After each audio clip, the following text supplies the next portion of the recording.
लागलीस आस मजला गोडी अभंगाची पांडुरंगाची कृपाच्या पांडुरंगाची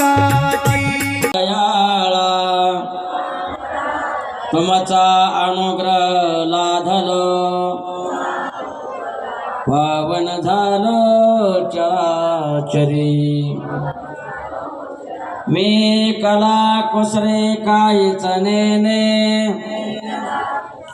सकल देवा आदि देवा कृपाळवाजी केशवा महानंदा मानुभवा सदा सेवा। आणि हा आंधळा धृतराष्ट्र विचारतो त्याला धर्मक्षेत्रे कुरुक्षेत्रे धर्मक्षेत्रामध्ये आणि कुरुक्षेत्रामध्ये माझे आणि पंडूचे मुलं किम अक्रोवत म्हणजे काय करते झाले जगजनत्या जगजीवना वसुदेव देवकी नंदना बाळरांगणा